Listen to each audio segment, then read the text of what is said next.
Hey, everybody, welcome back. We are on our next section talking about mastering the art of acquisition. So, in order to have a deal, right, or to have a business, you need two things. And today we're going to talk about is the deal flow side. Another time we're going to talk about the actual other piece of the puzzle, which is money, right? So you literally need two things. You need money and a deal, and then you need to get those two things together, and you can buy a business. It's very very simple, as you might not really understand because you haven't done it yet, or maybe you're just nervous. Maybe you have done it. Whatever it is, it is very simple, but there are steps along the way. So today, what we're going to talk about is specifically about communicating and getting deals, right? So there are three different things that you need to look at, three different opportunities that you can take on for finding those deals. So there are lots of other ones. We're going to focus on these three today. So the first one is building relationships with brokers, so business brokers. The second one is leveraging online platforms, and then the third one is utilizing professional networks. So I'm going to talk a little bit about building relationships with brokers because uh, I've had some really fun interactions with different brokers, and there's one really favorite story of mine that Marley and myself, were looking at a SaaS company, uh, and we are we by this point, while you're watching this, we're actually on Monday. It's Wednesday right now. We're going to be closing on that deal, and when we started this process, it was a very bumpy start to that relationship with the broker. There was some miscommunication that happened where uh, Marley got the information, got the initial paperwork, and got the basic stuff, and we needed some more info. So we wanted to. She asked me to call and build a little bit of rapport with the broker, and so I called, and he was just very short with me. He was working on something else, but he answered the phone, and I said, "Hey, I'm looking for more information on this." My partner said, "He's like, all right, well, send me what you're looking for, and I'll see what I can do." So I texted him, and I said he hung up. It was a 30-second phone call. So I sent him all the information I was asking for, like the T12s and the 3 years of this and the tax returns and that. And he responds very short, like, "What do you think this is? Like, this is not how you do deals. This is blah blah blah. Like, you need to build a rapport with me and this and that, the other." And like, it was a very interesting interaction because it was a misinterpretation. I thought he wanted me to get directly to the point because he was short with me. And so I basically went direct to the point, and I called him to just start talking, right? And so he felt like I was coming in as a person who was just a connector on the deals, where I had a buyer on this side who's looking for stuff, and we were the people in the middle trying to get a cut of that. And that's well and great. That's also a very important piece of all of this. So if that is something that you would like to do, that is something we're also going to be teaching. But for what we were doing, the rapport wasn't built. So there was this back and forth between me, him, and Marley and our emails, and we were just like, I don't understand what this guy is talking about. But I noticed that he was really, really explaining. Like, the first call was really short, but then after that, he was like giving these really long, elongated like answers. And he was trying to explain to me, like, sounds like you're fresh at this. And like, it just didn't come off the way that I expected. And so I called him back and left him a voice message and basically apologized for the misinterpretation, miscommunication, and took ownership of that. And because of that action, when I left that voicemail, he messaged back, said, "Much respect, let's start over," right? Because I was meeting him where he was. He wanted that rapport, he wanted to build that relationship, and he was putting the work in. He basically was writing these emails that were very long and very descriptive and explanatory. He actually was trying to help, but it didn't come off that way at first. And so we built that rapport, and now we're buying the business. So it's really about the rapport you build with these brokers, with the sellers, with whoever you're interacting with. It's about the actual actions that you take to build up that communication and to build relationships. And that's what every industry is about: relationships, right? Not a single person has ever made a single dollar without there being two people. And in order for that to happen, you have to exchange interaction in some way, shape, or form. So there's a relationship involved. And so when you go ahead and call a broker, you're going to call up and say, "Hey, I'm interested in buying a specific business. Came across your firm, or I came across your post or your opportunity, and I really would love to talk some more." And so that could be a very specific towards a deal that they might have, or you might broaden that out and say, "Hey, I'm looking for these types of opportunities," right? Just like you go to a realtor to buy a house, you say, "Hey, I want this kind of a house," and they help you find the right house for you. Sometimes you go directly for the house that you're looking for and say, "This is the house I want," and you go after that. But a lot of times you look at multiple deals. Like we said in a previous video, you're going to be looking at a lot of deals. Okay. You're going to evaluate a lot of deals and things like that. So you want to start that conversation, you know, for looking for numerous opportunities or just looking for a single one. You just need to build that rapport with them. So you're going to go ahead and specify your criteria, what industry you're looking for, what kind of revenue, what's the customer base. You want to ask for specifics at some point about what that is, so that they can give you that information at some point. Now, um, you're also going to say to them, like, I know that this is going to take time, right? This is not going to be a one day thing. So, like, I'm committed to working with someone. I want to build a relationship with you, right? I want to discuss further. I want to see if you can help me navigate this process because let's face it, a lot of us here, a lot of you in this video, you're new. You're not an M&A specialist, right? You're brand new to this, and that's going to come off, and that's fine. But you got to take ownership of that. You have to take ownership of the fact that you're new. Otherwise, someone's going to think that you're coming in here and pretending what you're not. They can see through that. But if you go ahead and ask for help, you'd be so surprised with how much people are going to help you. Right. So building that rapport, making sure things are the business is the right match and the person you're working with is the right match. I've had realtors um, who I've worked with. I've had brokers who I've worked with that I'm like, nope, not who I want to deal with. Like, okay, thank you for your time. I'm going to go find a different realtor or a different broker in this area, and we're gonna find what we're gonna find, right? So when you close up that first conversation, it's not going to be very long. I mean, you'll be lucky if it's a half hour, and 15 minutes is probably closer to the max. But if that person is trying to build rapport and they see that you are too, it could go longer. So I wouldn't expect it to be longer than 15 minutes on average, probably 5 minutes on average. So when you close the conversation, say like, I'd love to talk to you again, looking forward to hearing from you. And then you're going to do something really interesting. You're not just going to leave it right there. You have to think about, okay, if I was in that person's shoes, how would I know that this buyer is serious, right? You have to think and sit in their seat and go, okay, this person called me, another tire kicker, great. Well, what you're going to do is within 24 hours, you're going to send an email, not right after. You have to give a little space, just like you would with a job opportunity. Um, you're going to send an email or you're going to send a text if that's how they prefer to communicate. However, that conversation is going, and you're going to reiterate that you want to thank them for their time and reiterate your interest in either the business or the businesses or the industry that you're looking for. You don't want to go so wide in industry choices. Like they're going to see that you're just kicking tires. You need to pick at least a specific area like home services or healthcare or whatever it might be, and choose that area so that they know that you're consistent. You're going to also follow up, right? It's not going to happen again, just like anything else. It's not going to happen day one. It's not going to happen week one. It's going to take a few weeks to just stay on their radar. And the more you follow up, it's the fortune is in the follow up. That's the phrase that you need to keep in mind. And being consistent with your follow up is really important. So you want to make sure that you show them you're serious by staying in contact. You also want to show them like, hey, listen, I came across this thing. Like you might also find an article or something online that you're reading, and you say, hey, this might be good for me to ask this person if this is correct. Or you might have seen an article that's talking about the growth in, let's say it's Atlanta, Georgia. You're seeing the growth in this specific market. Like you might want to check with them and say, hey, is this the businesses you're working with, are they in that area, or do you also see the same growth in the SaaS market or in the home services industry? Or is it going down or up or whatever? You want to have conversations, and you want to avoid pressure, right? You don't want to just keep pushing and pushing and pushing. Say, hey, where's my deal? Where's my deal? Where's my deal? It's really about working with each other and going from there. And in future calls or future videos, and opportunities, there's going to be some role play opportunities to do and have these conversations. So keep that in mind as we go through this. Now, we just talked about broker relationships. The next thing we're going to talk about is leveraging online platforms. I'm going to leave that to Jalen. He's really, really amazing with the back end and all of this type of stuff. So Jalen, all you. All right. So the next step, leveraging online platforms.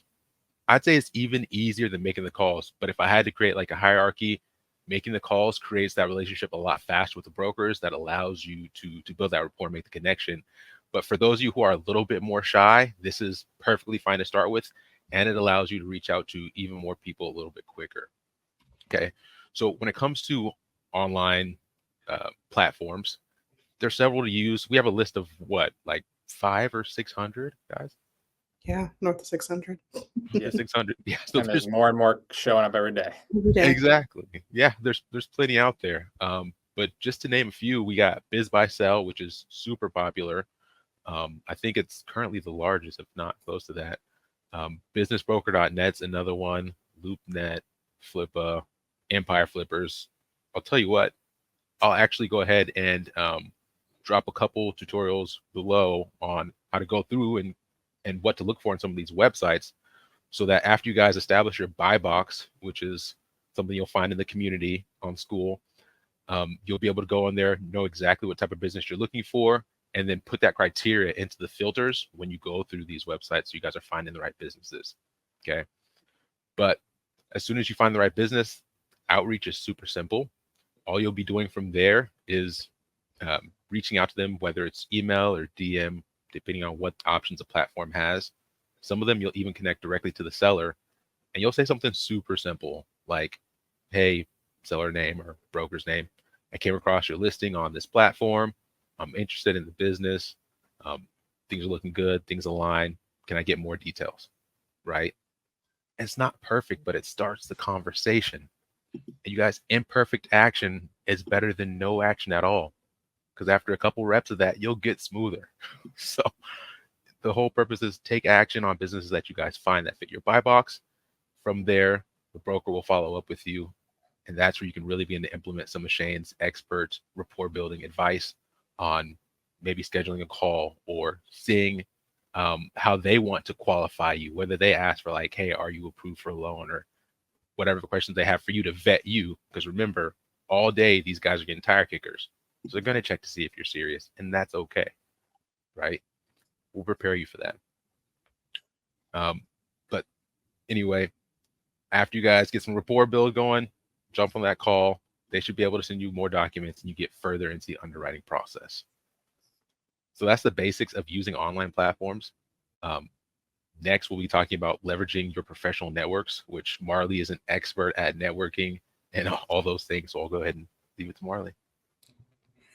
Awesome. Thank you. So when it comes to your network, you actually don't want to just speak to what you would normally consider your professional network, right? I believe when you start looking for businesses and you decide that you want to acquire a business, you should tell everyone, in every conversation, naturally, that, I'm looking for an HVAC company right now in Austin. And when you plant that little seed, they take it in their journey in their life, and they're going to hear from, their neighbor who runs an HVAC business that he's deciding to retire. And they will bring that message back to you. So it's important to not suffer from imposter syndrome and keep things internally when you've decided to go on this quest or journey for yourself. Shout it from the rooftops that you are going to acquire a business. But for professional networks specifically, one really great resource is the person that knows the ins and outs of every business's financials, which is our CPA. So they are a wonderful resource to build a pipeline of and build relationships with. It's very similar to your business brokers. So your CPAs will have very intimate internal knowledge of when that business seller is tired and ready to move on, or perhaps doesn't have a succession plan to pass it down to their children, or whatever the case may be, and decides that selling is the right avenue for them. So you want to start building that relationship with as many CPAs as possible right out the gate. You very likely have folks in your personal network, professional network, that would give recommendations for CPAs. And you can also utilize platforms like LinkedIn to find CPAs in your area that would make it easy for you to start building those relationships. And then in doing so, try to make sure that you're providing value as well and showing immense appreciation in your relationship building. You don't want it to seem like you're just coming to them uh, with your demands or desires, right? You want to make sure that the relationship is symbiotic and you guys are both adding value to one another. And to go into that a little bit more, Marley, we've talked about this before. To have those conversations, right? Like not just, let's say you're reaching out to old friends or whatever. Like there's ways to have these conversations. Like if you don't think you know anyone who owns a business, that's fine. But like Marley said, there are people who are in business or people who have friends who have friends of friends, whose parents, whose grandparents, whose cousins, all like there's 12 million businesses out there that are going to be sold in the next 5 to 10 years, and that number is only a piece of the pie, right? It's the largest piece, but at the same time there are people who they don't want to take over their parents business, and they might have a cousin, your friend might have a cousin, or your family might have a friend who has that. So a really great way to do that is something called the frog method. And we've talked about this in the past in other conversations. And the first step of the frog method is when you call, you're not just going to go straight to that to the kill shot, right? Hey, do you have any businesses, or do you know anyone who has a business, right? You're going to go ahead and you're going to say, hey, how's your family doing, right? Frog, right? You're going to ask them, how's your family doing? And you're going to have a genuine conversation. Hey, I noticed that on Facebook you posted some pictures of you and your family going to Disney. That sounds awesome. How's Janie been? And I see she's getting bigger. You're going to actually have a true conversation because, well, for one, they're someone you care about, we assume, right? That's how Marley, myself, and Jalen always look at things, no matter where you are. If you're a broker, a seller, a business owner, a friend, whatever it is, it's about the relationship. And so you're going to ask and you're going to talk about that. And you're going to ask, and there's this law of reciprocity. It's, one of the 12 like laws of how humans work and the world works is if you ask someone something, they're going to ask you right back. So they're going to say, how's your family been? What's going on? How's your dad doing? Or whatever it is. And you can answer genuinely. And then the next question, and this doesn't have to happen in one combo. This can be spaced out across text messages. It could be spaced out across emails, whatever it is. But you want to have that back and forth. So the next one is R, right? Recreation, right? What are you doing? What have you been up to? What's been fun? What have you been, I remember we used to play softball in college or whatever that might have been. Are you still doing that? Are you still on a team? Are you doing this? And are you going on vacation? Like what's going on in your life that's happening? And then you've got they're going to ask you the same thing. They're going to be like, oh, what's going on in yours? Are you still doing that? Like it's an easy flow of conversation, right? And then you've got O is occupation, right? So we did F is family, R is recreation, O is your occupation. You're going to say, how's work going? Right? I remember last time we talked, you were a teacher over at such and such school. Are you still doing that? And you're going to have that little mini now you're priming them towards business, right? You started off with something very important to them, their family. Recreation is next important because that's what their hobbies and their skills and what they like in life. And next one is their occupation. Now you're getting their brain not twisted, but primed for talking about business type stuff. And then you're going to, after you have that back and forth interaction, they're going to ask you how work's going. And you're probably going to say, hey, I'm buying businesses right now. I'm actually looking to get out of my 9 to 5. I'm done making money for my boss, and I want to get into making money for myself, and I want to do what's right for my family. It's funny you asked, like, so what are your goals, right? What are your goals? And that's G, right?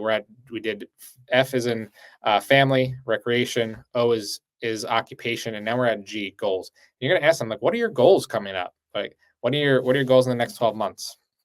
And you're going to ask them, like, what are you looking forward to? Like, what are you trying to do in your life, right? Because a lot of people don't think about that as much, and they're going like, oh, I'm just going to go on vacation more with family, right?